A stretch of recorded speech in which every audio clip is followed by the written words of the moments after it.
দাঁত চুলকানি যতই পুরনো হোক এটিকে লাগান, জ্বর থেকে হবে গায়েব। ওয়েলকাম বন্ধুরা। দাঁত চুলকানি এক এমন রোগ যেটি অনেকবার তো নিজে নিজে ঠিক হয়ে যায়, আর অনেকবার অনেক টাকার ঔষধ আর নানান চেষ্টা করার পরেও এটিতে কোনো কিছুই কাজ করে না, আর এটি আবার ঘুরে ফিরে আমাদের শরীরে দেখা দেয়।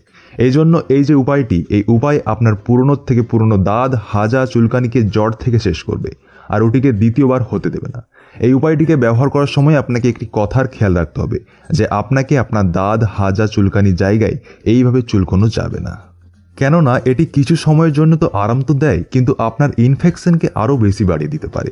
তবে আসুন দেখে নিই কীভাবে আপনি এই উপায়টিকে তৈরি করবেন। এখানে এই উপায়টিকে তৈরি করার জন্য আমরা এখানে যেটি নেব ওটি হলো এই নিম পাতা। আপনি 10 থেকে 12টি নিমের পাতা নিন, তারপর পাতাগুলিকে বেটে একটি পেস্ট বানিয়ে নিন। এই দেখুন, বাটার পর পেস্টটি এইরকম হবে। আর এই নিমের পেস্ট 1 চামচ এখানে নিয়ে নিন। নিম আমাদের স্কিনে যে কোনো ইনফেকশন জনিত সমস্যাকে দূর করে খুবই হেল্পফুল, আর প্রাচীন সময় থেকেই এর ব্যবহার আমরা করে আসছি। এবার আমরা এখানে দ্বিতীয় যে জিনিসটি নেব ওটি হলো আদা। আদার ভেতর থাকা প্রপার্টিজ আপনার দাঁত চুলকানির সমস্যাকে সময় থাকতে শেষ করে। চুলকানিতে থাকা ব্যাকটেরিয়া জার্মসকে মেরে ফেলে, যেটা আপনার দাঁত হাজা চুলকানির সমস্যা গোড়া থেকে শেষ হয়ে যায়। আদা আপনি এই সাইজে নিয়ে ছিলে পরিষ্কার করে একটি পেস্ট বানিয়ে নেবেন।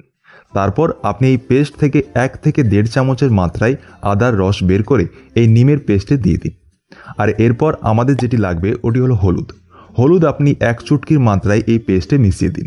হলুদের ভেতর অ্যান্টিঅক্সিডেন্ট পাওয়া যায়, যেটি আমাদের চুলকানিকে চিরদিনের জন্য ভালো করায় খুবই কার্যকর। এবার এই 3টি ইনগ্রিডিয়েন্টকে আপনি ভালো করে মিক্স করে নিন। এবার একদম শেষে একটি লেমন মানে একটি লেবু নিয়ে অর্ধেকভাবে কেটে পুরো এর ভেতর নিচড়ে মিশিয়ে দিন। এর ভেতর ভরপুর মাত্রায় সাইট্রিক অ্যাসিড থাকে, ভিটামিন সি থাকে, যেটি আমাদের দাঁত চুলকানিতে ইনফেকশনে খুব দ্রুত কাজ দেখায়। এবার ভালো করে মিক্স করে একটি পেস্ট বানিয়ে নিন। এবার দেখে নিই আপনি এর ব্যবহার কীভাবে করবেন। সবার প্রথমে আপনার দাঁত চুলকানির জায়গায় নোংরা হাত লাগাবেন না সবসময়, কেননা এর ফলেই আপনার এই সমস্যা আরও বেশি ছড়িয়ে পড়েছে। আপনি হাত পরিষ্কার করে ধুয়ে আঙুলের সাহায্যে এটিকে নিয়ে আপনার ইনফেকশন এরিয়াতে এইভাবে লাগাবেন। এটিকে আপনি রাত্রে ব্যবহার করবেন দাঁত চুলকানির জায়গায়।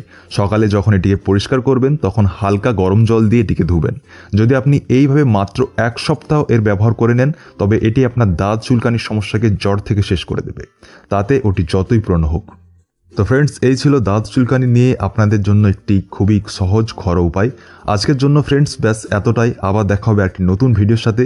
যদি আপনাকে এই ভিডিও পছন্দ এসে থাকে তো প্লিজ এটিকে লাইক করুন, আর সাথে চ্যানেলকে সাবস্ক্রাইব করে নিন। ভিডিওটি দেখার জন্য আপনাকে অনেক অনেক ধন্যবাদ।